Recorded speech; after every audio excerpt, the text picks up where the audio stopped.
অমন রমজানের ওই রোজার শেষে এলো খুশির তুই আপনাকে আজ বিলিয়ে দে সব আসমানি তাকে। অমন রমজানের ওই রোজার শেষে এলো খুশির তুই আপনাকে আজ বিলিয়ে দে সব আসমানি তাগির। অমন রমজানের ওই রোজার শেষে এলো খুশির। বিসমিল্লাহির রহমানির রহিম। কর্মকর্তা কর্মচারী কল্যাণ ফেডারেশন খুলনা মেডিকেল কলেজ ও হাসপাতালের উদ্যোগে আয়োজিত আজকের এই ঈদ পুনর্মিলনী অনুষ্ঠানে উপস্থিত সকলকে জানাই সাদর সম্ভাষণ, ঈদ মোবারক।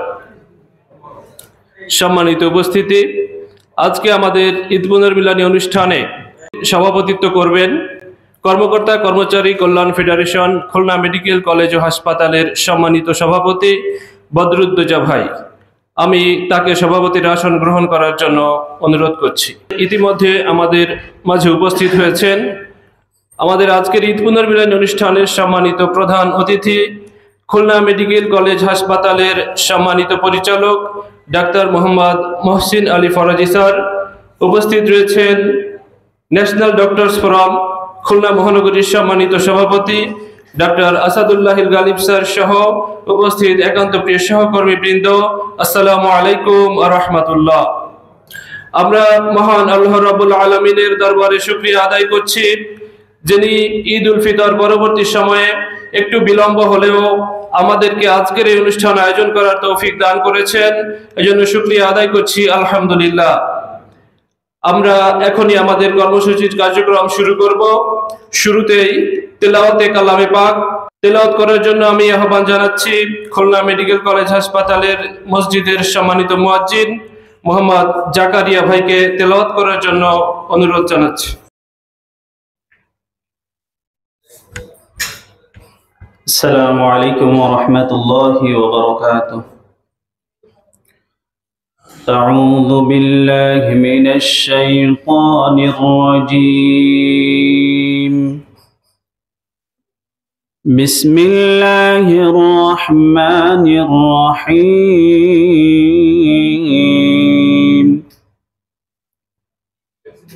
ওয়া মান আগলামু মিম্মান ইফতারা আলা আল্লাহিল কাযিবা ওয়া হুয়া ইউদআ ইলাল ইসলাম والله لا يهدي القوم الظالمين يريدون ليطفئوا نور الله بأفواههم والله متم نوره ولو كره الكافرون هو الذي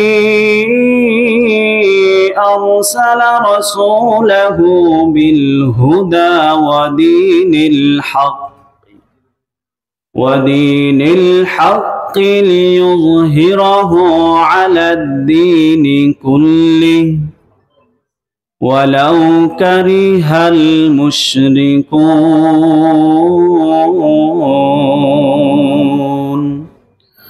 صدقت يا رب العالمين।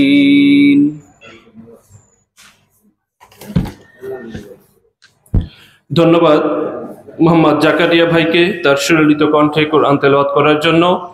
এ পর্যায়ে একটি ইসলামী সঙ্গীত পরিবেশন করছেন কর্মকর্তা কর্মচারী কল্যাণ ফেডারেশন খুলনা মেডিকেল কলেজ ও হাসপাতালের সম্মানিত সাধারণ সম্পাদক মোহাম্মদ ইয়াসিন মোল্লা।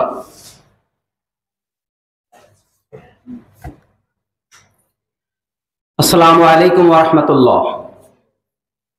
ঈদ মুবারক। আল্লাহকে যারা বেশি সে ভালো দুঃখ কি আর তাদের থাকতে পারে, হতাশা কি আর তাদের থাকতে পারে। আল্লাহকে যারা বেশেছে ভালো, দুঃখ কি আর তাদের থাকতে পারে? হতাশা কি আর তাদের থাকতে পারে? যারা লয়েছে মুখে কোরআনের বাণী, লয়েছে মুখে কোরআনের বাণী, হতাশা কি আর তাদের থাকতে পারে? দুঃখ কি আর তাদের থাকতে পারে? সামনে বাড়ালো পাজারা আজ নতুন পৃথিবী গড়তে, জানা তো আছে তাদের সবার কত যে হবে লড়তে।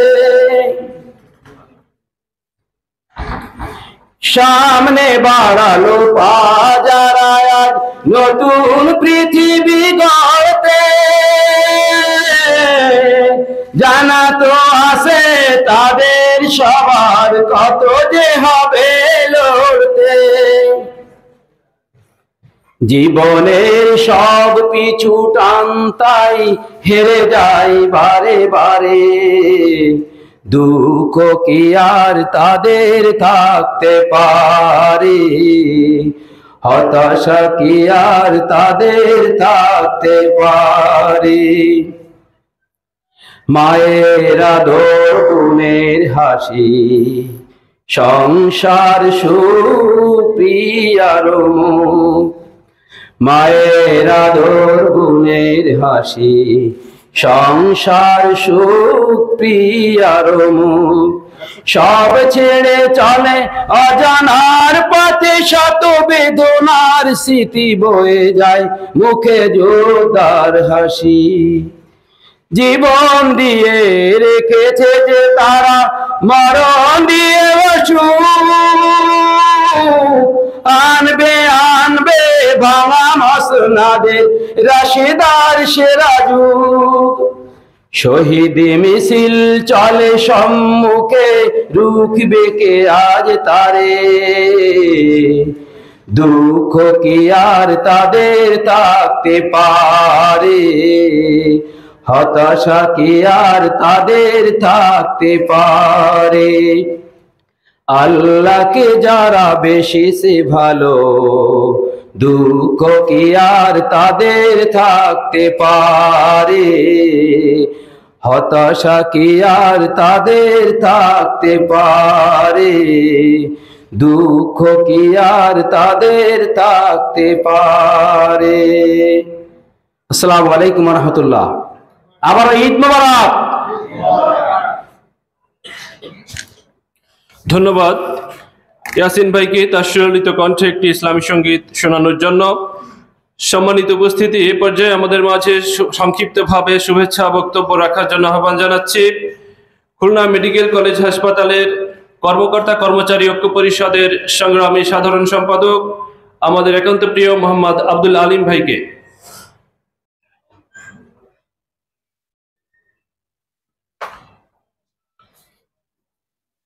আউযু বিল্লাহি মিনাশ শাইতানির রাজিম। বিসমিল্লাহির রহমানির রহিম। উপস্থিত খুলনা মেডিকেল কলেজ ও হাসপাতালের সকল কর্মকর্তা ও কর্মচারীবৃন্দকে আমার ঈদ মোবারক। আজকের ঈদ পুনর্মিলনী অনুষ্ঠান কর্মকর্তা কর্মচারী কল্যাণ ফেডারেশন কর্তৃক আয়োজিত।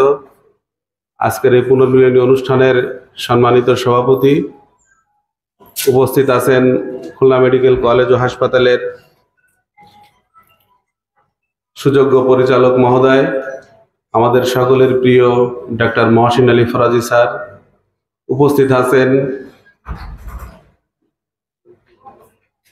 Doctor Ghalib sir, doctor Shamim sir সহ সকল কর্মকর্তা কর্মচারীবৃন্দ। ঈদ পুনর্মিলনী অনুষ্ঠান খুলনা মেডিকেল কলেজে বিগত 17 বছর তার আগেও আমি কোনোদিন দেখি না এত সুন্দর একটা অনুষ্ঠান। তা সর্বপ্রথম যারা এই অনুষ্ঠানের আয়োজন করেছেন তাদেরকে আমি আমার ব্যক্তিগত পক্ষ থেকে এবং আমার কমিটির পক্ষ থেকে আন্তরিক অভিনন্দন ও শুভেচ্ছা। ঈদ পুনর্মিলনী অনুষ্ঠান মানে দীর্ঘ 1 মাস সিয়াম সাধনার পরে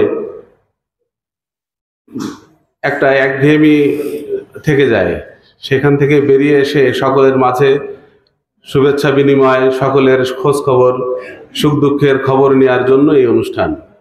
তা আমি মনে করি আমরা কি সবাই ভালো আছি ইনশাল্লাহ? হ্যাঁ, তো আমাদের এই ভালো থাকা নিয়ে সামনের দিনগুলো আমরা এগিয়ে যাব এবং আমাদের এই খুলনা মেডিকেল কলেজ হাসপাতালকে খুলনা বিভাগে আমরা একটা মডেল হিসেবে আমাদের পরিচালক ডাক্তার মহসিন আলী ফরাজি স্যারের নেতৃত্বে আমরা দেখতে চাই, এটা আমরা আশা করি। এবং স্যার যেভাবে নেতৃত্ব দিয়ে আমাদের হাসপাতালকে এগিয়ে নিয়ে যাচ্ছেন, বাহিরে চারিদিকে যেমন সাড়া পড়েছে আমাদের হাসপাতালের সুন্দরভাবে সামনে এগোচ্ছে, এই ধারাবাহিকতা যেন বজায় থাকে এই আশাবাদ আমি ব্যক্ত করি এই পুনর্মিলনী অনুষ্ঠানের মাধ্যমে। এবং যারা এই পুনর্মিলনী অনুষ্ঠানের আয়োজন করেছে সকলকে আমি আমার আন্তরিক ধন্যবাদ জানাই। সর্বশেষ ফিলিস্তিনি মুসলমান ভাই, শিশু বাচ্চারা, মা বোনেরা যেভাবে নির্যাতিত হচ্ছে ইসরায়েলের কাছে, আমরা তাদের জন্য সবাই দোয়া করব যেন আল্লাহ মুসলমানদের বিজয়ী করে এবং ইহুদি নাসারাদের যেন পৃথিবীর বুক থেকে আল্লাহ ধ্বংস করে, এই আশাবাদ ব্যক্ত করে এই দোয়া করে আমি আমার বক্তব্য শেষ করছি। আসসালামু আলাইকুম। ধন্যবাদ আলিম ভাইকে আমাদের মাঝে শুভেচ্ছা বিনিময় করার জন্য। সম্মানিত উপস্থিতি, এ পর্যায়ে সংক্ষিপ্তভাবে শুভেচ্ছা বিনিময় করার জন্য আহ্বান জানাচ্ছি খুলনা মেডিকেল কলেজ হাসপাতালের আবাসিক মেডিকেল অফিসার এবং ন্যাশনাল ডক্টরস ফ্রম এনডিএফ এর সম্মানিত সাধারণ সম্পাদক ডাক্তার মোহাম্মদ শামীম হাসান স্যারকে শুভেচ্ছা বক্তব্য রাখার জন্য অনুরোধ জানাচ্ছি।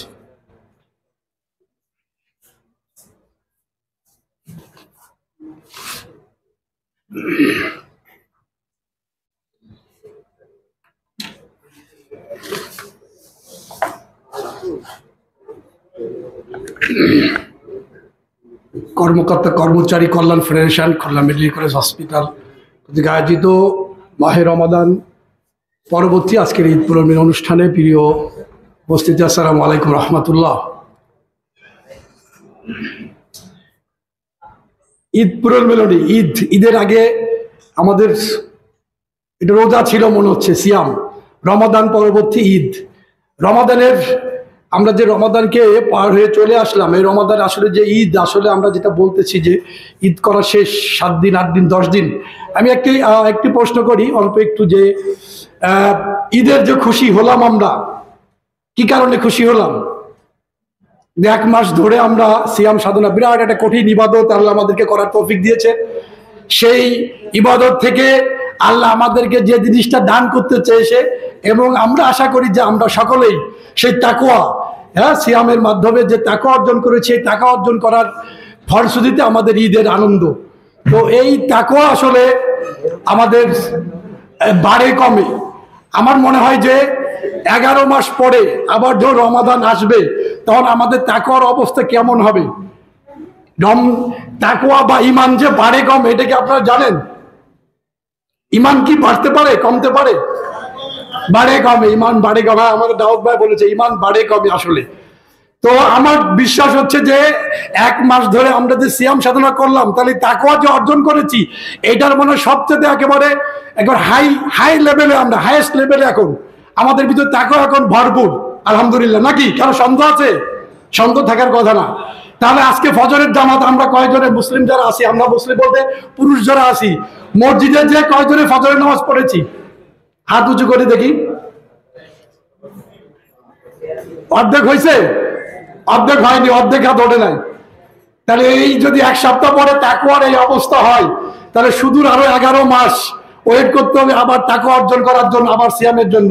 তাহলে কি হলো ব্যাপারটা? সুতরাং এই বিষয়গুলো আমাদের এই শুভেচ্ছা, এই যে ঈদের খুশির আনন্দ, এই আনন্দের সাথে আমাদের আসল বিষয়টা যাতে আমরা ভুলে না যাই, এজন্য আমি জাস্ট চারটা পয়েন্টে অল্প একটু কথা বলবো, এবং এই কথাগুলো মনে রাখতে হবে।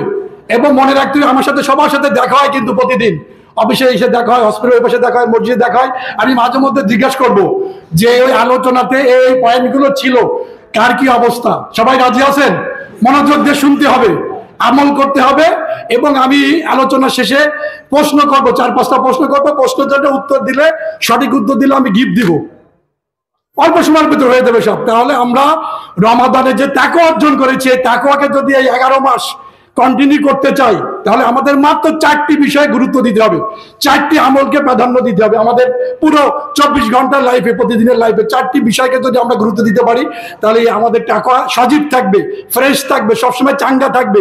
আমাদের সিরিয়াসনেস, সচেতনতা, মুত্তাকি, ফরেজগারিতা সবসময় একই রকম থাকবে। প্রথম হচ্ছে আল্লাহ রসুলের হাদিস। আল্লাহ রসুলকে প্রশ্ন করা হচ্ছে, আইউল আমালি আফদল, তোমরা কি জানো সবচেয়ে দামি ইবাদত কোনটি? আল্লাহ রসুল উত্তর দিছিলেন কি? কাল রাসূলুল্লাহ সাল্লাল্লাহু আলাইহি ওয়াসাল্লাম, আসসালাতু আলা ওয়াক্তিহা, সময় মতো সালাত আদায় করা হচ্ছে সবচেয়ে বড় ইবাদত। সুতরাং এই সালাতের ব্যাপারে আমাদের 100 থেকে 100 সিরিয়াস থাকতে হবে। শুধু নিজের বললেন, আল্লাহ বলতেছেন যে আমুর আহলাকা বিসসালাত আস্তাবির আলাইহা, তুমি তোমার আহল বর্গকে সালাতের আদেশ দাও, তুমি টিকে থাকো। সুতরাং ওয়ানজির আশিরাতাকা লাকরাবি, তুমি তোমার নিকট আত্মীয় যাকে বলে যারা ক্লোজ, তাদেরকে তুমি ভয় দেখো, সতর্ক করো। ইয়া আইয়ুহাল্লাযিনা আমানু কু আনফুসাকুম ওয়া আহলিকুম নার, হে ঈমানদাররা, তুমি তোমাকে এবং তোমার আহল বর্গকে জাহান্নামের আগুন থেকে রক্ষা করো। তাহলে সালাতের ব্যাপারে আমাদেরকে সিরিয়াস, হাইপার সিরিয়াস হইতে হবে। সবচেয়ে হাই ভোল্টেজ ইবাদত হিসাবে এটাকে আমাদের নিতে হবে। 5 ওয়াক্ত জামাতে এসে সালাত আদায় করার কমিটমেন্ট আমাদের নিতে হবে। সবাই রাজি আছি? রাজি। এটা হচ্ছে প্রথম। দ্বিতীয় হচ্ছে, আমরা জানি রমাদান আসলে 3টি আলোচনা আমাদের কাছে সবসময় আলোচনা হয়, সব জায়গায়। আমাদের স্যার বলবে, পরিচালক স্যার অনেক সুন্দর সুন্দর আলোচনা করছে এই রমাদানে বিভিন্ন প্রোগ্রামে। আজকেও আমরা আশা করি এর কাছ থেকে আরো অনেক ভালো আলোচনা শুনবো। তো সিয়াম আসলে আমাদের তাকওয়ার আলোচনা আসে, আরেকটি আলোচনা আসে কি? কুরআন। গুড। আল্লাহ বলতে শাহরু রমাদান উনজিলা ফিল কোরআন, এই রমাদান মাসে তোমাদের কোরআন নাযিল করেছে। কোরআনে আলোচনা আসে। আর একটাতে শবে কদর আসে। এই কোরআনের জন্য শবে কদরের গুরুত্ব। এই কোরআন গত প্রোগ্রামে এখানে আমি একটা বই দিয়েছিলাম আপনাদেরকে, মনে আছে এই বইটা? এই কোরআনের উপরে আমি আলোচনা করেছিলাম 15 মিনিট। সেখানে একটা বই দিয়েছিলাম, যে বইটা সবাই পড়েছেন? আমি ইয়াসিনকে দেখছিলাম পড়তেছে টেবিলে বসে, আর কারোর চোখে পড়ে না। এই বইটা মাত্র 10 পৃষ্ঠার বই। এখানে টোটাল কোরআন পড়ার ব্যাপারে, আমাদের কোরআন জানার ব্যাপারে, বুঝার ব্যাপারে, মানার ব্যাপারে, কোরআন এবং হাদিসে যে সমস্ত বিষয়গুলো আছে সেইগুলো আমার একটা সংকলন, যে আল কোরআনকে পরিপূর্ণভাবে জানা এবং তাকে দৃঢ়ভাবে ধারণ করা মুমিন জীবনের এক অনিবার্য মিশন। আমরা ডাক্তাররা সারাদিন হসপিটাল, চেম্বার, প্র্যাকটিস, অপারেশন এগুলো নিয়ে আসি। একজন লয়ার সারাদিন উকিল, কোর্ট কাছার নিয়ে আছে। একজন শিক্ষক সবসময় তার ছাত্র, শিক্ষক, টিউশন এগুলো নিয়ে ব্যস্ত থাকে। প্রত্যেক একজন ব্যবসায়ী সকাল থেকে রাত পর্যন্ত তার ব্যবসায় কাজে থাকে। মুমিনের এই 1 নম্বর কাজ হওয়া উচিত হচ্ছে এই আল্লাহর দেয়া জীবন বিধান আল কোরআনকে জানা, বুঝা এবং তাকে মানার জন্য পেরেশান হয়ে থাকা। এটা হচ্ছে মুমিন জীবনের একমাত্র মিশন হওয়া উচিত।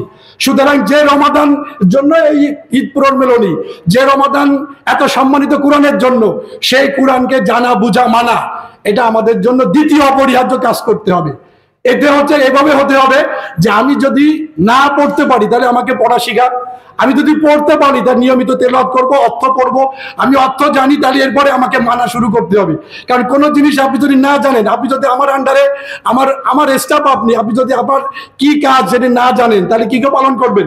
আপনাকে বললাম তো এই টেবিলে বসেন, এই রুগী আসলে এই বলবেন, এই স্টাফ আসলে এই করবেন, এই পলিটিক্যাল লিডার আসলে এই করবেন। আপনি উল্টা, পলিটিক্যাল লিডার আসলে তারা বললেন আপনি দাঁড়িয়ে থাকেন লাইনে, আর একজন নর্মাল লোক আসলো অফিস, তারা আগে পাঠাই দিলেন। তাহলে তো ওই ঝামেলাটা তো আপনি ই করতে পারলেন না, ঝামেলা বাড়াই দিলেন।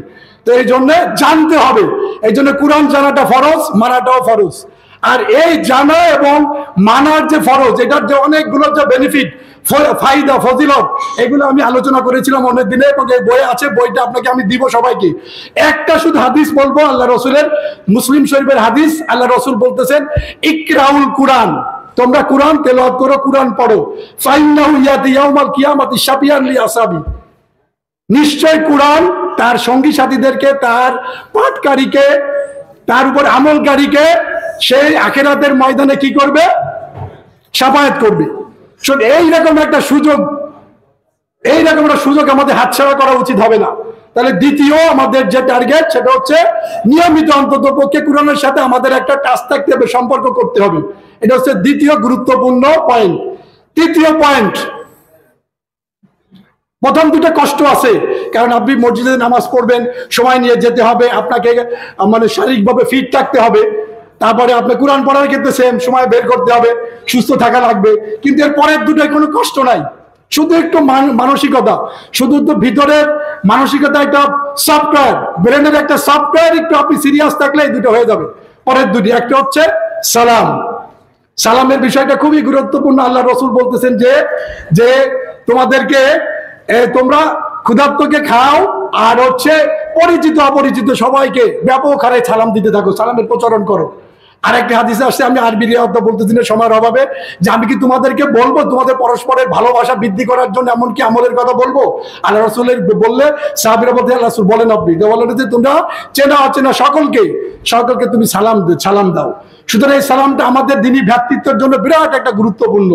সুতরাং আমরা আমাদের ডে টু ডে লাইফে অফিসে যেখানে, নট পলিটিক্যাল সালাম না, অফিসিয়াল সালাম না, বাণিজ্যিক সালাম না, ইসলামের সালাম হতে হবে।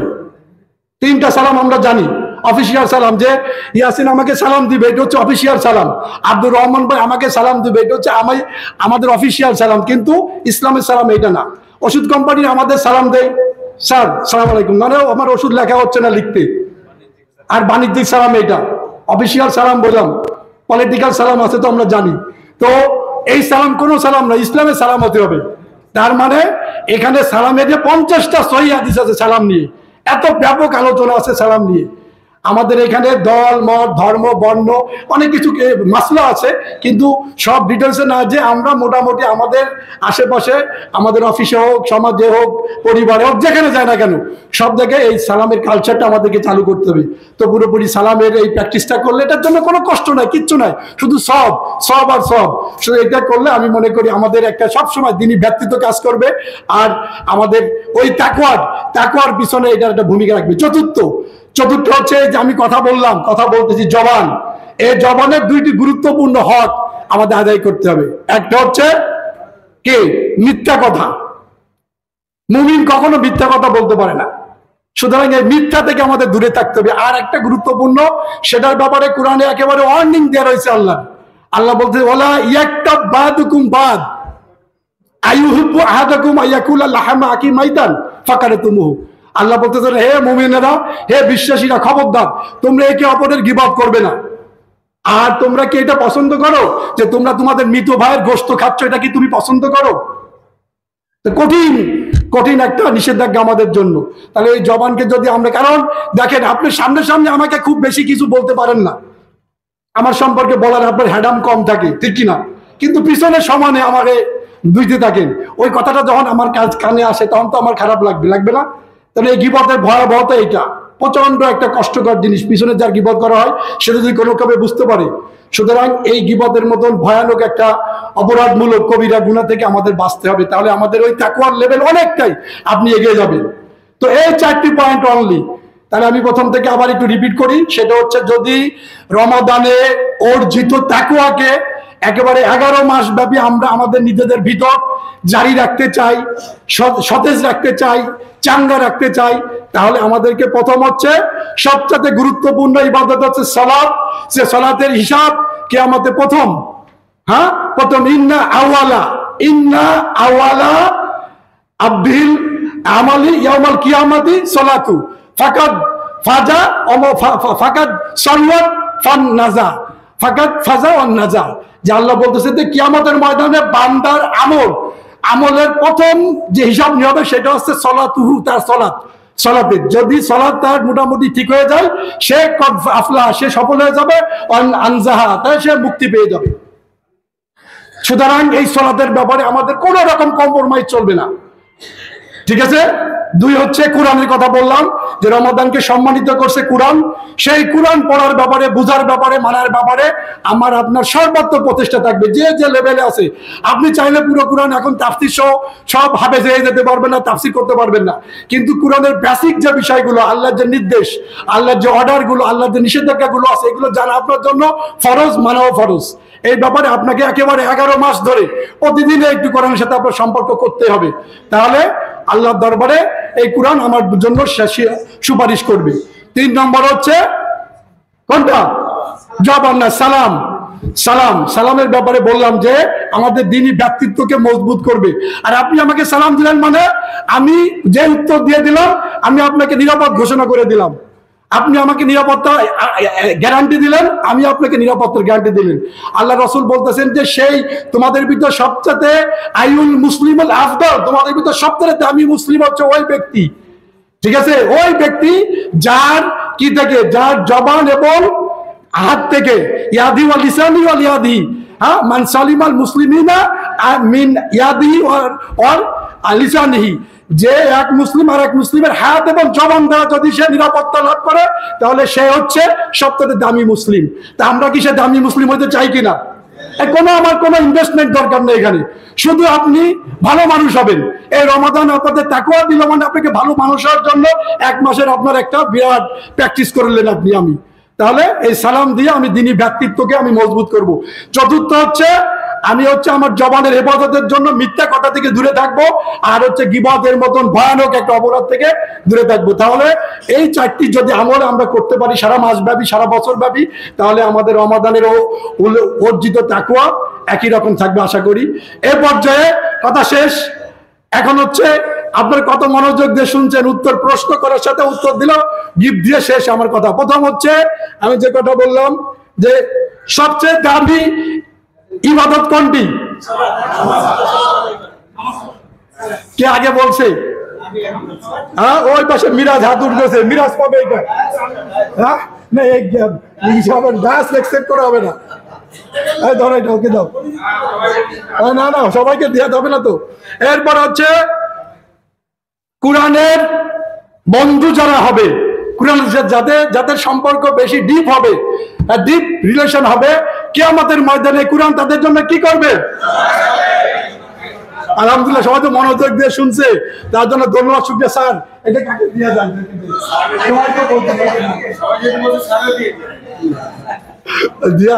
তোমার দেখা লাগবে না।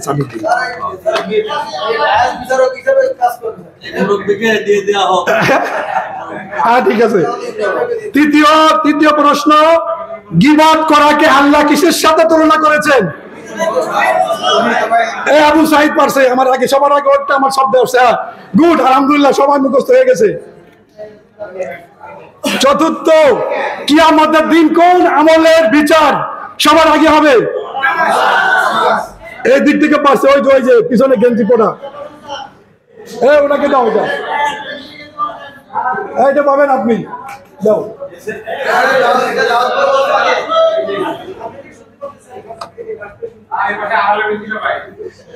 একটা প্রশ্ন আজকে একটা আলোচনা বাদ গেছে, সেটা মিথ্যা কথা, মিথ্যা বলা কোন ব্যক্তির স্বভাব, চরিত্র? হ্যাঁ, মুনাফিক। মুনাফিকের শাস্তি আল্লাহ কুরআনে কি ঘোষণা করছে? পুরোপুরি হয়নি। ইন্নাল মুনাফিকিনা ফি দারকিল আসফালি মিনান নার, নিশ্চিত ভাবে মুনাফিকরা জাহান্নামের সর্বনিম্ন স্তরে করবে। আমাদের আমাদের ইমাম মুয়াজ্জিন সাহেব বলছে, মুয়াজ্জিন সাহেব এটা সর্বশেষ প্রশ্ন উত্তর দিয়ে, এটা একটু দামি গিফট। এটা বলতে হবে যে আমি যে আলোচনা করলাম 4টি পয়েন্ট, যে রমাদানে অর্জিত তাকওয়াকে সারা বছর ধরে লালন করতে হলে যে 4টি পয়েন্ট আলোচনা করলাম, এই 4টি পয়েন্টকে হাত দিয়েও একজন করবে। হ্যাঁ, আমাদের ভাই।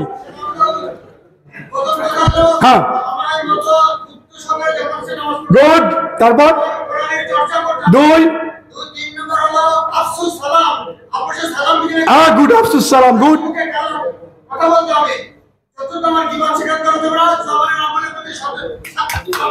আলহামদুলিল্লাহ, দাউদ ভাই পেয়েছে, দাউদ ভাইকে এটা দিয়ে আসো। ধন্যবাদ। জি, ধন্যবাদ স্যারকে আমাদের মজার একটি আলোচনা এবং সুন্দর অনুষ্ঠান উপহার দেওয়ার জন্য। সম্মানিত উপস্থিতি, এ পর্যায়ে সংক্ষিপ্তভাবে শুভেচ্ছা বিনিময়ের জন্য আহ্বান জানাচ্ছি ন্যাশনাল ডক্টরস ফোরাম খুলনা মহানগরী শাখার সম্মানিত সভাপতি, খুলনা মেডিকেল কলেজ হাসপাতালের সার্জারি বিভাগের সম্মানিত consultant doctor Asadullah Ghalib sir.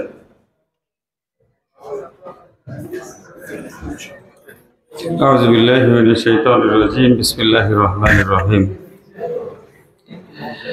Eid পুনর্বলী অনুষ্ঠানের সম্মানিত সভাপতি এবং শ্রদ্ধাভাজন অত্র হাসপাতালের সম্মানিত পরিচালক, উপপরিচালক, সহকারী পরিচালক সহ শ্রদ্ধাভাজন অন্যান্য উপস্থিত নেতৃবৃন্দ এবং আজকের উপস্থিতি, আসসালামু আলাইকুম ওয়া রাহমাতুল্লাহি ওয়া বারাকাতুহু। আসলে ঈদের আনন্দ এখনো যায় না, এটা বোঝা যাচ্ছে এবং স্বতঃস্ফূর্ততা এখনো বর্তমান, এবং আমরা সবাই একজন একজনের চেয়ে আমলের শ্রেষ্ঠ হওয়ার চেষ্টা করছি। এটা আর একটা বড় প্রতিযোগিতা এবং সেই জায়গায় আমরা মোটামুটি সবাই ভালো জায়গায় অবস্থান করছি। আল্লাহ তাআলা যেন এরকম বেহেশতের উচ্চতর স্তরে যাওয়ার জন্য প্রত্যেকের মধ্যে এই যে প্রতিযোগিতা, এই প্রতিযোগিতা যেন আল্লাহ তাআলা অব্যাহত রাখেন। আমি আল্লাহ তাআলা যেন আমাদের সবাইকে কবুল করে। আমি দুইটা কথা বলতে চাই। রাসূল সাল্লাল্লাহু আলাইহি ওয়াসাল্লাম বলেছেন, তার সাহাবী সহ বসেছিলেন, উনি বললেন, আমার ভাইদের প্রতি সালাম। তো সাহাবারা বললেন, ইয়া রাসূলুল্লাহ, আমরা কি আপনার ভাই না? কয় না, তোমরা আমার ভাই না, তো তোমরা আমার সাহাবী। তাহলে তোমার ভাই কারা? ভাইকা হচ্ছে তারা যারা শেষ জীবনের উম্মত, যারা আমাকে না দেখে বিশ্বাস করবে এবং আমার সুন্নতের উপর অটুট। তাহলে আমাদেরকে আল্লাহ রসুল কিন্তু ভুলেন নাই, আল্লাহ রসুল আমাদেরকে সালাম দিয়েছেন। তাহলে আমরা তার ভাই হিসাবে বা বোন হিসাবে যদি আজকে জীবনযাপন করতে হয়, তাহলে রাসূল সাল্লাল্লাহু আলাইহি ওয়াসাল্লাম আমাদেরকে যেভাবে বলেছেন সেইভাবে সেই আমলকে আমাদেরকে পালন করতে হবে, এবং তাহলেই আমরা এই বর্তমান দুনিয়াতে আমরা তার সালাম প্রাপ্ত ভাই হিসেবে দুনিয়াতে এবং একসাথে আমরা একই জান্নাতে থাকতে পারবো। আর একটা জিনিস হলো যে রাসূল সাল্লাল্লাহু আলাইহি ওয়াসাল্লাম বিদায় হজের ভাষণে একটা অংশে উনি বলেছেন, তোমরা যারা আজকে নিকটে আছো তারা দূরবর্তীদেরকে পৌঁছায় দিবে, আর আজকে যারা উপস্থিত আছে, যারা অনুপস্থিত আছে, তাদের কাছে আমরা এই প্রত্যেকটা আমার এই ভাষণটাকে পৌঁছে দেবে। হতে পারে তোমাদের চেয়েও তারা গুরুত্বের সাথে এটাকে আমল করবে। তাহলে আজকের দিনে সেরকম ভাই, সেরকম মানুষ কিন্তু বর্তমান আল্লাহ রসুল বলে গিয়েছেন, যারা সেই সময়কার থেকেও গুরুত্বের সাথে তার বাণীকে লালন করবে। তাহলে আজকের দিনে কিন্তু সেরকমভাবে এভিডেন্স, সেরকমভাবে বর্তমান আমাদের মধ্যে অনেক মানুষ আসছে সেই ভাষণকে, রাসূল সাল্লাল্লাহু আলাইহি ওয়াসাল্লামের নির্দেশকে গুরুত্বের সাথে পালন করছে। আমরা প্রত্যেকেই যেন এটা হতে পারি, কারণ আসলে আমরা ইসলাম গ্রহণ করে, ইসলাম পালন করে, ইসলামের উপকার করে দিব না। যদি আমরা ইসলামের এই জায়গায় আমাদের জীবনকে আমরা যদি সেখানে লালন করি বা পালন করি, তাহলে দেখা যাবে যে আমরা সেখানে উন্নত হব, আমরা পরবর্তীকালে জীবনে নাজাত পাবো এবং বর্তমান দুনিয়াতে আমরা সুখে এবং শান্তিতে বসবাস করতে পারবো। আর একটা জিনিস হলো সেটা হচ্ছে যে আমাদের বর্তমান সময়ে যদি আমরা একটা জিনিসকে খেয়াল করি, বলা আছে, আল্লাহ রসুল বলেছেন, তোমরা যেমন তোমাদের নেতা হবে তেমন। তো বোঝা যাচ্ছে যে বিগত 15 দিনে আমরা শয়তান ছিলাম বলে শয়তানের মধ্যে সেরা শয়তান আমাদের নেতা ছিল। তাহলে এখন কি অবস্থা হয়েছে? আমরা কিছুটা ভালো হয়েছি, এজন্য আমাদের নেতা কিছুটা ভালো হয়েছে। সুতরাং নির্ভর করবে আমরা কেমন। আজকে সেই জায়গায় যদি আমরা কমিটেড হই, আমরা ভালো হব, তাহলে দেখা যাবে যে না, আমাদের দেশটা সুন্দর চলবে এবং ভালো হবে। আল্লাহ তাআলা সরাসরি কোরআনে বলেছেন যে তোমরা যদি কোনো জনপদের জনগোষ্ঠীর এই কোরআনকে মেনে নেয়, আল্লাহ তাআলা আসমান এবং জমিনের সকল রহমত তাদের প্রতি ঢেলে দিবেন। অসুবিধাটা হচ্ছে আমাদের ব্যক্তিগত প্রত্যেকের, আমরা প্রত্যেকেই ভালো হই। এখন বলো ও করে না, তাহলে আমি করবো কেন? আসেন আমি এবং আপনি ভালো হই, আমরা দুইজন ভালো হই, তাহলে একজন এবং দুইজন দেখা যাবে যে এই দুইজন ভালো হলে গোটা পৃথিবী সব জায়গায় ভালো হবে। আজকে আমরা হাসপাতালে সার্ভিস দিই, এই সময়টুকু কতটুকু, এই সময়টুকু যেন আমরা চাকরির মধ্যে না নিয়ে আল্লাহর কাছ থেকে চেয়ে নিতে পারি, সেরকম ভাবে আমাদের কাজটা আমরা করি। আল্লাহ তাআলা এখানে আমাদের প্রতি কি আশা করছেন? একজন মানুষ যখন অসুস্থ হয় তখন কি হয়? আল্লাহ তাআলা বলবেন কিয়ামতের ময়দানে যে আমি তো অসুস্থ হয়েছিলাম, তোমরা তো আমাকে চিকিৎসা দাও না, আমাকে সেবা দাও না। তাহলে সেই রকম জায়গায় তাহলে একজন অসুস্থ ব্যক্তি আমাদের কাছে স্বয়ং আল্লাহ তাআলা হিসেবে আমাদের কাছে আসে। এই বিষয়টা আমাদের আমি আবার বলছি যে আল্লাহ তাআলা হিসেবেই বরং তারা আমাদের কাছে আসেন, কারণ আল্লাহ রিপ্রেজেন্টেটিভ হিসেবে এই মানুষগুলো আমাদের কাছে আসেন। আমরা যদি এই কাজটা, এই সেবাটা দেওয়ার সময় এই কথাটুকু মনে রাখি, তাহলে আমাদের কাজটা অনেক উন্নত হবে, অনেক সুন্দর হবে। অবশ্যই আমাদের মুখ দিয়ে তাদের জন্য গালি আসবে না, অবশ্যই খারাপ কথা আসবে না। সুতরাং এইটুকু আমাদের যদি আমরা চিন্তায় রাখি, এই একটা আমল আমার কাছে মনে হয় জান্নাতে যাওয়ার জন্য যথেষ্ট হবে। ধন্যবাদ সবাইকে। ধন্যবাদ স্যারকে গুরুত্বপূর্ণ বক্তব্য রাখার জন্য। সম্মানিত উপস্থিতি, এ পর্যায়ে আমাদের মাঝে সংক্ষিপ্তভাবে শুভেচ্ছা বিনিময় করার জন্য আহ্বান জানাচ্ছি খুলনা মেডিকেল কলেজ হাসপাতালের সম্মানিত সহকারী পরিচালক ডাক্তার মোহাম্মদ মিজানুর রহমান স্যারকে।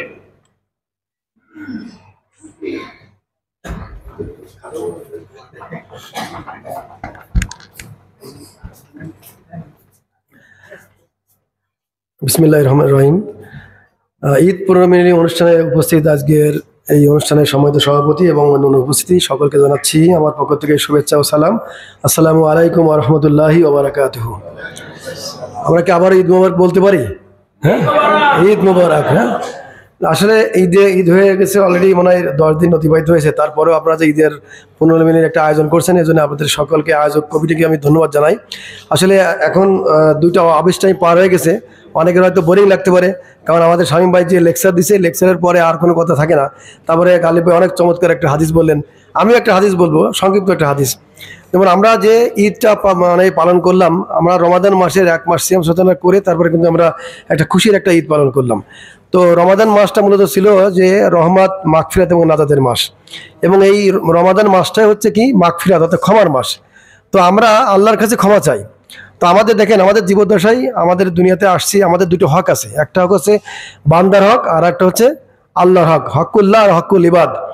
তো বান্দার হক যেটা, সেটা কিন্তু আল্লাহ কিয়ামতের মাঠে কিন্তু মাফ করবে না। কিন্তু আল্লাহর হক যেটা, নামাজ, রোজা, হজ, যাকাত, এটা কিন্তু আল্লাহ মাফ করতে পারে। কিন্তু বান্দার হক যেটা, বান্দার প্রতি যদি কেউ কোনো অন্যায় করে, অত্যাচার করে, জুলুম করে, এই জিনিসটা যতক্ষণ না পর্যন্ত ওই বান্দা মাফ না করবে, আল্লাহ ততক্ষণ পর্যন্ত তাকে মাফ করবে না। তো আমরা জানি যে রমাদান মাসটা ক্ষমার মাস। তো ক্ষমা করে দেওয়াটা হচ্ছে একটা মহৎ গুণ। এই যে আমরা একটা প্রবাদে বলছি ক্ষমা হচ্ছে মহৎ গুণ, এই ক্ষমা মহৎ গুণটা কিভাবে আসছে, এটা হচ্ছে আমাদের নবীজির একটা নবীজি সাল্লাল্লাহু আলাইহি ওয়াসাল্লামের একটা হাদিস। তো আমি এই হাদিসটা সংক্ষিপ্তভাবে বলে আমি আমার বক্তব্য শেষ করব। তো কেন রমজান মাসকে ক্ষমার মাস বলা হয়েছে? তো রাসূল সাল্লাল্লাহু আলাইহি ওয়াসাল্লাম যখন কোনো জায়গায় বসতেন, যখন ওহী নাজিল হতো, তখন ওহীটা যখন তার সাহাবীদের সামনে প্রকাশ করতেন বা উপস্থাপন করতেন, তখন তারা 2 পাশে 2জন আমাদের 2 সাহাবী থাকতেন, হযরত ওমর এবং হযরত আবু বকর থাকতেন, এবং আরও অন্যান্য সাহাবীরা থাকতেন। তো এক সময় একটা মানে এক জায়গায় রাসূল সাল্লাল্লাহু আলাইহি ওয়াসাল্লাম বসছেন, বসার সময় একটা লোক আসছে। তো যখন লোক আসছে, তখন রাসূল সাল্লাল্লাহু আলাইহি ওয়াসাল্লাম বলছেন যে এখন তোমাদের মাঝে একজন ব্যক্তি, এমন একজন ব্যক্তি উপস্থিত হবে যে ব্যক্তিটা হচ্ছে জান্নাতি। আমরা একটু সুবহানাল্লাহ বলি। কারণ রাসূলের মুখ দিয়ে যদি শোনা যায় যে উনি জান্নাতি, তাহলে এর মতো সুসংবাদ আর হতে পারে না। তো রাসূল সাল্লাল্লাহু আলাইহি ওয়াসাল্লাম বললেন যে তোমাদের মাঝে এখন এমন একজন ব্যক্তি এসে এখানে বসবে যিনি হচ্ছেন জান্নাতি। তো সবাই দেখলেন যে ওয়েট করছেন কে আসবে। তো দেখলেন যে একজন সিম্পল একজন সাহাবী, সাধারণ একজন আনসার সাহাবী এসে উপস্থিত হয়েছেন। পরবর্তীতে আরেকটি মিটিংয়ে বা আরেকটি সেটআপে রাসূল সাল্লাল্লাহু আলাইহি ওয়াসাল্লাম বসে আছেন সবাইকে নিয়ে। তখন বললেন যে তোমাদের মাঝে এমন একজন ব্যক্তি এখন এসে বসবে, উনি কিন্তু জান্নাতি। সুবহানাল্লাহ। তো সবাই অবাক হয়ে গেছে যে আবারও আরেকজনকে ঘোষণা দিল সাহাবী, দেখি কে উনি। দেখে ঠিক একই ব্যক্তি। ঠিক 3য় দিন ওই আবারও একটা ঘোষণা দিলেন যে এখন তোমাদের মাঝে যে ব্যক্তি আসবে ওই ব্যক্তিটা হচ্ছে জান্নাতি। তো দেখলেন যে 3য় দিন ওই ঠিক একই ব্যক্তি। এখন এর মধ্যে থেকে এক সাহাবীর খুবই কৌশল হলো, খুব কি বলবো, মানে আগ্রহ হলো যে এই ব্যক্তিকে রাসূল সাল্লাল্লাহু আলাইহি ওয়াসাল্লাম মানে জান্নাতি বলছে কেন, এই ব্যক্তির মধ্যে কি এমন বিশেষ গুণ আছে যে তাকে জান্নাতি বলছে, এত মানুষ রয়েছে তাদের কাউকে বলা হয় নাই। তো তখন কি করলেন, ওই আনসার সাহাবীর বাড়িতে ওই একজন সাহাবী ছদ্মবেশে ওনার বাড়িতে গেছেন, গিয়ে বলছেন যে আমি একজন মুসাফির, আমি আপনার বাড়িতে আসছি, আমি আপনার বাড়িতে 3 দিন থাকতে চাই, তো আমাকে কি থাকার সুযোগ করে দেওয়া যায়? তো উনি বলছে অবশ্যই আপনি থাকবেন, আমার কোনো আপত্তি নেই। তো উনি ওই আনসার সাহাবীর বাড়িতে গেলেন, ছদ্মবেশী সাহাবী, গিয়ে উনি দেখছেন উনি কি কাজ করেন। তো ওনার কি কাজ করে এটা দেখার জন্য উনি ওনার সমস্ত মানে দৈনন্দিন যে রুটিন, এই রুটিনগুলো উনি ফলো আপ করেন। তো দেখেন যে উনি নামাজ পড়ে, উনি দেখছে উনি নামাজ পড়ে, আমিও নামাজ পড়ি। উনি রোজা রাখে, আমিও রোজা রাখি। উনি মানুষের উপকারে আসে, আমিও তো মানুষের উপকারে আসি। উনি বাবা মার খেদমত করে, আমিও তো বাবা মার খেদমত করি। এখন কোনো কিছুতে মিলাতে পারতেছে না যে উনি যা করে আমিও তো ঠিক তাই করি, কিন্তু আমাকে জান্নাতি বলা হলো না, এই সাহাবীকে জান্নাতি বলা হলো, কি এমন মানে আছে। যখন 3 দিন অতিবাহিত হয়ে গেল, তখন উনি ওই ব্যক্তির সামনে গিয়ে বলল যে আনসার সাহাবীকে বলল যে আমি যে মুসাফির আপনার বাসায় আসছি, 3 দিন ছিলাম, আমি আজকে চলে যাব, তবে যাওয়ার আগে আপনার সাথে একটা কথা বলতে চাই। তবে বলেন কোনো সমস্যা নেই। তা বললো যে আমরা 3টা মিটিংয়ে রাসূল সাল্লাল্লাহু আলাইহি ওয়াসাল্লামের সঙ্গে 3টা মিটিং যখন করি, তখন রাসূল সাল্লাল্লাহু আলাইহি ওয়াসাল্লাম বললেন যে 3 দিন বললেন যে তোমাদের মাঝে যে ব্যক্তিটা এসে এখন উপস্থিত হবে ওই ব্যক্তিটা হচ্ছে জান্নাতি। তো আমরা আপনার বিষয়ে একটু কৌতূহল ছিল যে কেন আপনাকে সাহাবী মানে রাসূল সাল্লাল্লাহু আলাইহি ওয়াসাল্লামকে জান্নাতি বললো। তাই আমি আপনাকে জানতে চাচ্ছি আপনি কি এমন বিশেষ আমল করেন যে যার জন্য আল্লাহ আপনাকে জান্নাতি বললো, তখন ওনার চোখ দিয়ে পানি চলে আসে যে রাসূল সাল্লাল্লাহু আলাইহি ওয়াসাল্লাম আমাকে জান্নাতি বলছে, মানে এর চেয়ে খুশি সংবাদ আর হতে পারে না। তো উনি অনেকক্ষণ চিন্তা ভাবনা করে বলছে যে আমি তো আসলে আমার কোনো মানে এমন কোনো স্পেশাল কোনো ক্রাইটেরিয়া বা মানে স্পেশাল কোনো গুণ বা আমল তো আমি পাচ্ছি না, তবে আমি একটা কাজ করি। তারপর কি কাজ করেন বলেন? তো আমি যখন রাতে ঘুমাই, আমি হচ্ছে এই এলাকার একটা মজলুম মানুষ, আমার সঙ্গে সবাই অবিচার করে, আমাকে ঠকায়, আমার সঙ্গে অত্যাচার করে, আমার সঙ্গে যে কোনো দিনাবানা নিয়ে আমার সাথে লেনদেন করে আমার টাকা পয়সা দেয় না। তা আমি কি করি, আমি রাতে বেলা যখন ঘুমাই তখন আমি বলি কি আল্লাহ আমার সাথে যে যত পাপ করছে বা যে আমার যে দুঃখ দিয়েছে, কষ্ট দিয়েছে, জুলুম করেছে, আল্লাহ আমি সবাইকে মাফ করে দিলাম, এই মাফ করে দিয়ে আমি ঘুমাতে চাই। আমি এই বিশেষ একটা আমল করি। তখন রাসূল সাল্লাল্লাহু আলাইহি ওয়াসাল্লামকে এই কথা শোনার পর ওই সদহরি সাহাবী গিয়ে বললেন, রাসূল সাল্লাল্লাহু আলাইহি ওয়াসাল্লামকে বললেন যে ইয়া রাসূলুল্লাহ, আপনি যে সাহাবীকে জান্নাতি বলছিলেন, এই জান্নাতি সাহাবীর বাসায় তো আমি গেলাম ছদ্মবেশী হিসেবে, তো আমি তো তার বিষয়ে বিশেষ কোনো ক্রাইটেরিয়া দেখলাম না। তাহলে আপনার মুক্তি আমরা জানতে চাচ্ছি যে আসলে ওনার কি এমন গুণ আছে যাকে আমি জান্নাতি বললেন? তখন রাসূল সাল্লাল্লাহু আলাইহি ওয়াসাল্লাম বললেন যে উনি এমন একজন ব্যক্তি যে উনি মানুষের কাছ থেকে অনেক অপমান অপদস্থ হওয়ার পরে রাতে যখন ঘুমায় তখন নিজেকে আত্মসমালোচনা করে বলে কি যে আমার সাথে যত অপবাদ, আমার যত অত্যাচার জুলুম যা হয়েছে না কেন আমি সবাইকে মাফ করে দিলাম। অর্থাৎ উনি ক্ষমার একটা নজির দৃষ্টান্ত উপস্থাপন করে উনি রাতে ঘুমাতে চান। এই গুণের কারণে উনি কালকে আমাদের মাঠে জান্নাত হয়ে যাবে, সুবহানাল্লাহ। তো আমরা রমাদান মাসে কিন্তু এই গুণটা কিন্তু আমরা আল্লাহর কাছে চাই, আমরা আল্লাহর কাছে ক্ষমা চাইছি না সবাই, আছে কিনা? কিন্তু আমরা কি পারছি আমরা আমাদের প্রতিবেশীকে ক্ষমা করতে? আমাদের মাঝে কি এই কোয়ালিটি কি আমরা অর্জন করতে পারছি? আজকে দেখেন আমি আমার প্রতিবেশী, আমি আমার ভাই, আমি আমার ফুফু, আমার ফুফা, আমরা কিন্তু তাদের ভাব মেরে খাচ্ছি, অথচ আমি কিন্তু তার কাছে কখনো ভাব চাচ্ছি না। সুতরাং আমাদের এই কোয়ালিটিটা অর্জন করা উচিত যে আমি প্রত্যেককে ক্ষমা করে দিব, আর আমি ক্ষমা করলে কালকে আমাদের মাঠে আল্লাহ আমাকে ক্ষমা করবে।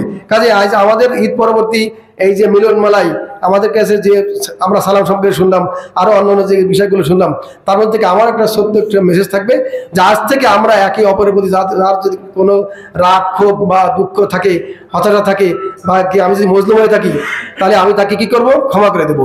এই ক্ষমার গুণটা যদি আমাদের মনের মধ্যে ধারণ করতে পারি, আত্মসমাধান করতে পারি, তাহলে কালকে আমাদের মাঝে ওই আনসারী সাহাবীর মতো আমরা হয়তো জান্নাতে যেতে পারি। আল্লাহ যদি আমাদের সকলকে ক্ষমা করার মন মানসিকতা তৈরি করে দেন, সবাই বলি আমিন।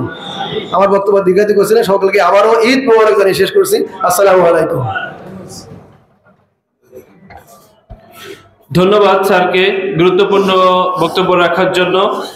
আমরা যেন খুলনা মেডিকেল কলেজ হাসপাতালের সকল কর্মকর্তা কর্মচারী একটি পরিবারের মতো মিলেমিশে থাকতে পারি, আল্লাহ রাব্বুল আলামিন আমাদের সেই তৌফিক দান করুন, আমিন। সম্মানিত উপস্থিতি, এ পর্যায়ে প্রধান অতিথির বক্তব্য রাখার জন্য আহ্বান জানাচ্ছি খুলনা মেডিকেল কলেজ হাসপাতালের সম্মানিত পরিচালক ডাক্তার মোহাম্মদ মহসিন আলী ফরাজি স্যারকে।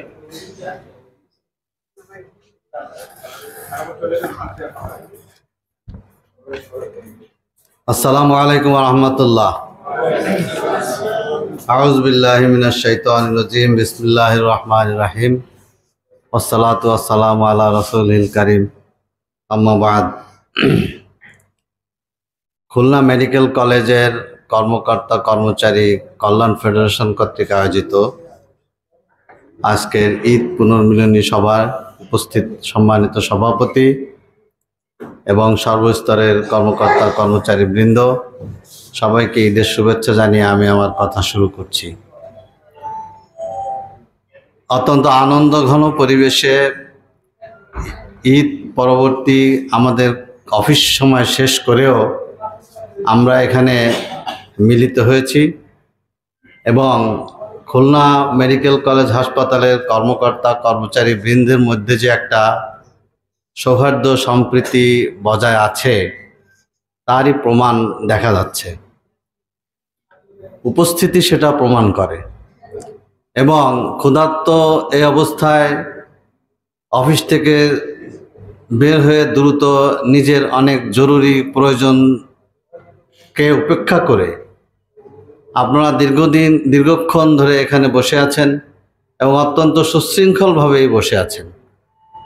এটা দেখে আমার খুবই ভালো লাগছে। এমনটি হওয়া উচিত। ঈদ মানে তো খুশি। মুসলমানদের দুটো খুশির দিন আছে, এক হচ্ছে ঈদ উল ফিতর আর এক হচ্ছে ঈদ উল আজহা। তো এই খুশি কেন? আপনারা এতক্ষণ আলোচনায় অনেক জ্ঞানগর্ভ আলোচনা শুনেছেন, অনেক কিছুই বুঝেছেন যে আমরা কেন ঈদটাকে খুশি হিসাবে পালন করার জন্য বলা হয়েছে। কারণ একটা পরীক্ষা যখন আমরা দেই, পরীক্ষা সুন্দরভাবে দেওয়ার পরে রেজাল্টের জন্য অপেক্ষা করি। তো সেই রেজাল্ট যখন হয়, সেই রেজাল্টে যখন আমরা আশানুরূপ ফলাফল লাভ করতে পারি, তখনই সেই বাড়িতে আনন্দের একটা বন্যা বয়ে যায়। আমরা মিষ্টি বিতরণ করি, আমাদের আত্মীয় স্বজন সবাইকে জানাই যে আমার ভাই, আমার বোন, আমার ছেলে, আমার মেয়ে এরকম একটা ফলাফল করছে। তার মানে হলো একটা পরীক্ষার পরে আমরা কাঙ্ক্ষিত ফল লাভ করতে পারছি, সে কারণেই আমরা আনন্দিত হই। রমজান মাস ছিল আমাদের একটা পরীক্ষার একটা মাস। এই পুরা মাসটাকে আমরা আল্লাহ রাব্বুল আলামিন আমাদেরকে পরীক্ষা নেওয়ার জন্য এই মাসটা দিয়েছিলেন এবং এই মাসে নির্ধারিত আমল করার জন্য দিক নির্দেশনা দিয়েছিলেন। তো আমরা যারা সেই প্রফর্মা অনুযায়ী, সেই দিক নির্দেশনা অনুযায়ী যারা সেই আমলটাকে যথাযথভাবে করতে পেরেছিলাম, তাদের জন্যই ছিল ঈদ আনন্দের। ঈদের ঈদগাহে যারা উপস্থিত হয়, সেখানে আল্লাহ রাব্বুল আলামিন ফেরেশতাদেরকে বলে যে ওরা এখানে জড়ো হয়েছে কিসের জন্য। ফেরেশতারা বলে যে আপনার বড়ত্ব, আপনার শ্রেষ্ঠত্ব ঘোষণা করার জন্য তারা আজকে এখানে মিলিত হয়েছে। তো ওরা আমার কাছে কি চায়? ওরা আপনার কাছে ক্ষমা চাচ্ছে। আমি ওদেরকে ক্ষমা করে দিলাম। আমি আমার এই যে বান্দা, এদেরকে আমি ক্ষমা করে দিলাম। এই যে একটা বড় প্রাপ্তি, আমাদের এই জীবনের সবচেয়ে বড় নিয়ামতটা হলো আমাদের অনেক ধন সম্পদ আছে সেটা, আমাদের অনেক স্বাস্থ্য সুন্দর আছে সেটা, আমার অনেক গাড়ি বাড়ি আছে সেটা, আমার অনেকগুলো ছেলে সন্তান আছে সেটা না। আমাদের একটা মানুষের জীবনের সবচেয়ে বড় নিয়ামত হলো আল্লাহর ক্ষমা। যে ক্ষমা পেয়ে গেল সেই সফল কাম হয়ে গেল, এটাই হলো বড় নিয়ামত। তো আমাদেরকে সর্বাবস্থায় সেই চিন্তায় থাকতে হবে যে আমি যেন আমার রবের ক্ষমা থেকে বিচ্যুত না হয়ে যাই। কাল কিয়ামতের মাঠে আমি যেন সেই যাদের জন্য শাস্তি অবধারিত হয়ে গেছে, আল্লাহ রাব্বুল আলামিন যেন আমাদেরকে সেই গ্রুপের মধ্যে ইনক্লুড না করেন। আল্লাহর কাছে আমরা সেই দোয়া করি, আমরা যেন সেই ক্ষমাশীল, ক্ষমাপ্রাপ্ত বান্দাদের মধ্যে সামিল হয়ে যায়। আজকে এখানে আপনারা সমবেত হয়েছেন পরস্পরের সম্প্রীতি, সৌহার্দ্য, একটা মিলন মেলা, সেটাকে একটা আমরা ঈদ পুনর্মিলনী হিসাবে আমরা এখানে ঘোষণা করছি। আসলে কিন্তু আমাদের মধ্যে একটা সম্প্রীতির বন্ধন আছে। আমরা খুলনা মেডিকেল কলেজ হাসপাতালের কর্মচারী, কর্মকর্তা বৃন্দ শুধু নই, আমরা মনে করি আমরা এখানে একটা পরিবার এবং এই পরিবারের আমরা সবাই একজন সদস্য। সুতরাং আমি আহ্বান জানাবো, আমরা যে কর্মসূচি বা যে চিন্তা চেতনা নিয়ে আমরা অগ্রসর হচ্ছি, একটা সুন্দর আগামী বিনির্মাণে আমরা আস্তে আস্তে অগ্রসর হচ্ছি। আমাদের একজন বলেছেন যে খুলনা মেডিকেল কলেজ যেন সারা বাংলাদেশের মধ্যে একটা সুন্দর মেডিকেল কলেজ হিসাবে প্রতিষ্ঠিত হোক। তো সেটা প্রতিষ্ঠিত করার পিছনে আমাদের সবাইকে ভূমিকা রাখতে হবে। আমরা যে যার জায়গা থেকে পারি সেই ভূমিকা রাখব। আজকের ঈদ পুনর্মিলনীর এই হলো আমাদের শপথ, এই হোক আমাদের অঙ্গীকার। সবাইকে আবারও আমার আন্তরিক অভিনন্দন ও শুভেচ্ছা জানিয়ে আমার কথা শেষ করছি। আমা তৌফিক ইল্লা বিল্লাহ। আসসালামু আলাইকুম ওয়া রাহমাতুল্লাহ। অসংখ্য ধন্যবাদ স্যারকে। স্যারের দিক নির্দেশনার আলোকে যেন আমরা আমাদের কর্মস্থলে আমাদের সর্বোচ্চ আন্তরিকতা, সততা এবং মেধা এবং যোগ্যতা দিয়ে আমাদের দায়িত্ব যথাযথভাবে পালন করতে পারি। আল্লাহ রাব্বুল আলামিন আমাদের সেই তৌফিক দান করুন। সম্মানিত উপস্থিতি, আমরা অনুষ্ঠানের শেষ পর্যায়ে চলে এসেছি। এ পর্যায়ে সভাপতির বক্তব্য রাখার জন্য আহ্বান জানাচ্ছি কর্মকর্তা কর্মচারী কল্যাণ ফেডারেশনের সম্মানিত সভাপতি MM বদরুদ্দোজা ভাইকে, এবং একই সাথে তিনি দোয়া ও মোনাজাত করে আমাদের অনুষ্ঠান শেষ করে দিবেন ইনশাআল্লাহ।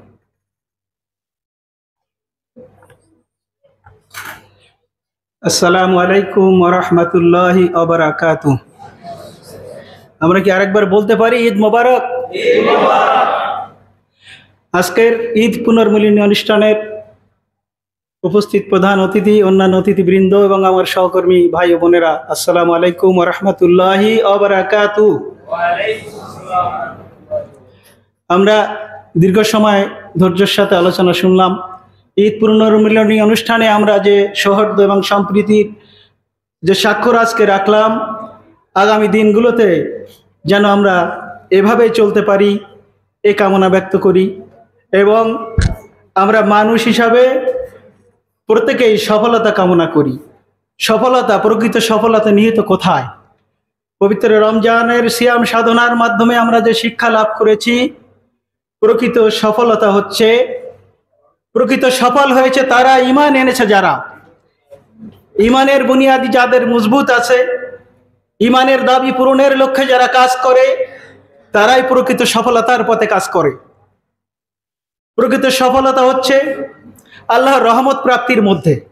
সিয়াম সাধনার প্রথম 10 দিনে আমরা যে রহমত প্রাপ্তি হয়েছি, প্রকৃত সফলতা হচ্ছে আল্লাহ তাআলার ক্ষমা প্রাপ্তির মাধ্যমে। আল্লাহ তাআলার ক্ষমা প্রাপ্তির মাধ্যমে আমরা সফলতা অর্জন করি। প্রকৃত সফলতা হচ্ছে নাজাত প্রাপ্তির মাধ্যমে। আমাদের ইবাদত বন্দেগীর মাধ্যমে আল্লাহর আনুগত্য করার মাধ্যমই হচ্ছে প্রকৃত সফলতা নিহিত। তা আমরা যেন নিজেকে সফল হিসাবে প্রতিষ্ঠিত করার জন্য সঠিক পথে আল্লাহ তাআলা আমাদের সকলকে পরিচালিত করেন এই আশাবাদ ব্যক্ত করি। এবং বিগত সিয়াম সাধনার মাধ্যমে যে 4টি মূলনীতির কথা আমাদের শ্রদ্ধা স্যার বলে গেছেন, আমাদের আরএমও স্যার তার আলোচনার মাধ্যমে যে 4টি মূলনীতির কথা বলে গেছেন, সেগুলোর দিকে আমরা খেয়াল রাখি। প্রথমত, সঠিক সময় যেন আমরা সালাত আদায় করতে পারি সেদিকে। দ্বিতীয়ত, আল্লাহ তাআলা মানব জাতিকে সৃষ্টি করে মানব জাতির জন্য সংবিধান হিসাবে যে আল কোরআন নাজিল করেছেন, সে কোরআন অধ্যয়নের দিকে আমরা মনোযোগী হই, যে কোরআন আখিরাতে আমার পক্ষে আপনার পক্ষে সাক্ষ্য দান করবে। আর তৃতীয়ত হচ্ছে যে আমরা শরীয়তি সালাম, যেটা মুসলিম অপর মুসলিমের ভাই পরস্পরের সাথে দেখা সাক্ষাৎ হলে আমরা সালামের পরিচালন করি। আর আমরা যেন জবানের হেফাজত করি। আমাদের দাউদ ভাই যে 7টি বিষয়ের কথা বলছেন, জবানের হেফাজত করি আমরা। আল্লাহ তাআলা আমাদেরকে যে জবান দিয়েছেন, জবান দিয়ে যেন মিথ্যা কথা না বলি এবং গীবত বা শাখাত না করি। আমরা আমার অপর ভাই বোনের যেন কোনো নিন্দা মন্দ আমাদের মুখ দিয়ে না বেরোয়। আর আরেকটি শিক্ষা যেটি আমাদের স্যার বলে গেছেন, যে রাসূলুল্লাহ সাল্লাল্লাহু আলাইহি সাল্লাম এই আখিরি জামানার যত মানুষ আসবে, যত উম্মত আসবে, তাদেরকে ভাই হিসাবে সম্বোধন করেছেন। সেই হিসাবে আপনি, আমি, আমরা সকলেই রাসূলুল্লাহ সাল্লাল্লাহু আলাইহি সাল্লামের ভাই। এটাই আমাদের জন্য একটি অত্যন্ত আনন্দের সংবাদ। এবং আমরা যুগশ্রেষ্ঠ মানব রাসূলুল্লাহ সাল্লাল্লাহু আলাইহি সাল্লামের উম্মত হিসাবে, তার ভাই হিসাবে আমাদের নিজেদের দায়িত্ব সঠিকভাবে পালন করতে পারি আশাবাদ ব্যক্ত করি। সিয়াম সাধনার মাধ্যমে আত্মসংযমের এবং তাকওয়ার ভিত্তির উপর প্রতিষ্ঠিত থাকার জন্য শুদ্ধ জীবন আচার করতে পারি এই আশাবাদ ব্যক্ত করে আজকের মতো আমি আমার বক্তব্য শেষ করছি। আখিরি দাওয়ানা আলহামদুলিল্লাহি রাব্বিল আলামিন। এখন দোয়া মোনাজাত পরিচালনা করে আমাদের ইয়াসিন ভাই, মোল্লা ইয়াসিন ভাই।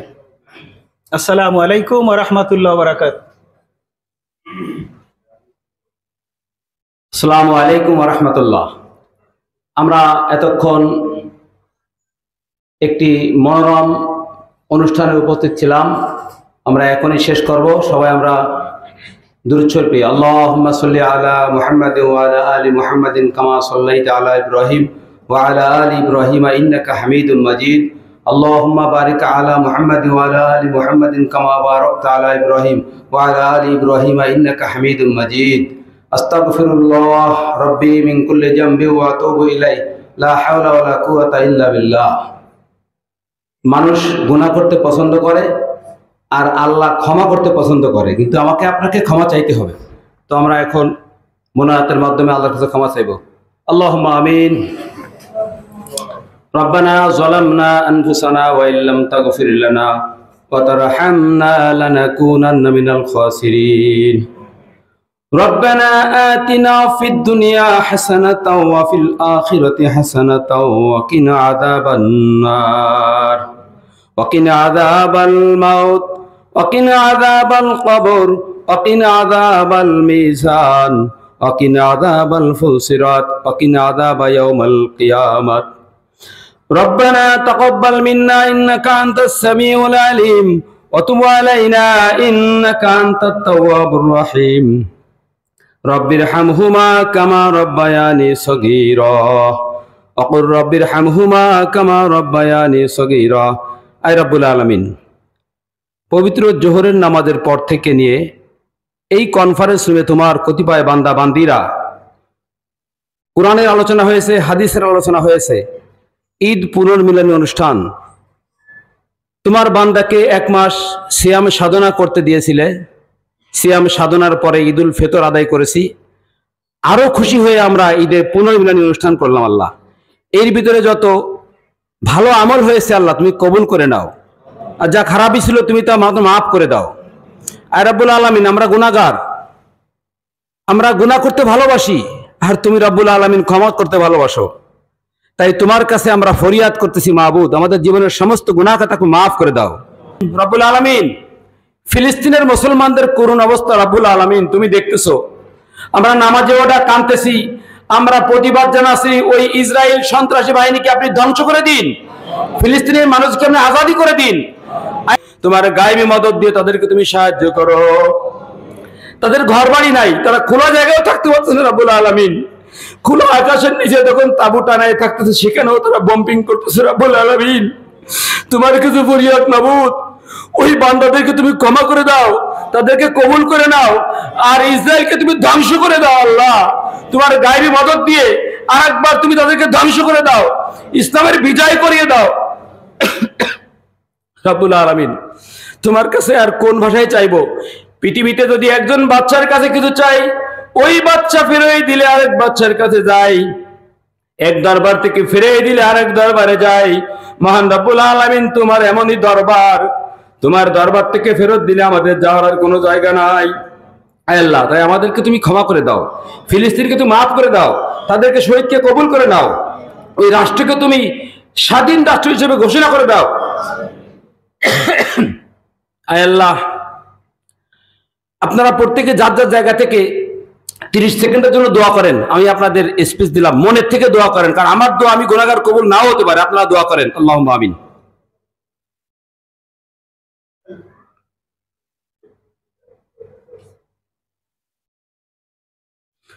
আল্লাহ, আমার বান্দারা, আপনার বান্দারা যারা এই হাউসে বসে আছে, তোমার যার হাত পছন্দ হয় তার উসিলে আমাদের সবাইকে ক্ষমা করে দাও, দোয়াগুলি কবুল করে নাও। আয় রব্বুল আলামিন, আর দীর্ঘ করবো না, অফিস শেষে অনেক মানুষ ব্যস্ত হয়ে গেছে। তুমি আমাদের ডাককে শোনো আল্লাহ, ডাক শুনে তুমি কবুল করে নাও। রব্বানা হাব লানা মিন আজওয়াজিনা ওয়া যুররিয়াতিনা ওয়া কুররাতা আ'ইন ওয়াজআলনা লিল মুত্তাকিনা ইমামা। রব্বিরহামহুমা কামা রাব্বায়ানি সগীরা ওয়া কুর রব্বিরহামহুমা কামা রাব্বায়ানি সগীরা। সুবহান রাব্বিকা রাব্বিল ইজ্জাতি আম্মা ইয়াসিফুন ওয়া সালামুন আলাল মুরসালিন আলহামদুলিল্লাহি রাব্বিল আলামিন বিরহমাতিকা ইয়া আরহামার রাহিমিন। আসসালামু আলাইকুম। ধন্যবাদ। আমাদের আহ্বানে সাড়া দিয়ে আমাদের যে সকল শ্রদ্ধেয় স্যাররা এসেছিলেন, আমাদের যে সকল সহকর্মী বৃন্দ আজকে আমাদের মাঝে এসেছিলেন, সবাইকে আন্তরিক ধন্যবাদ এবং মোবারকবাদ জানিয়ে আমাদের আজকের অনুষ্ঠান এখানে সমাপ্তি ঘোষণা করছি এবং ঈদুল আজহা পরবর্তী সময়ে আবারও ইনশাআল্লাহ আপনাদের সাথে দেখা হবে। ধন্যবাদ। আসসালামু আলাইকুম।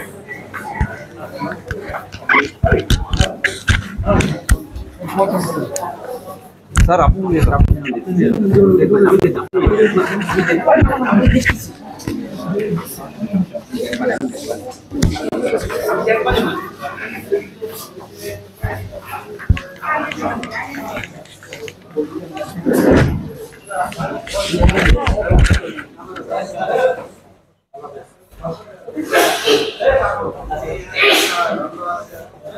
Thank you.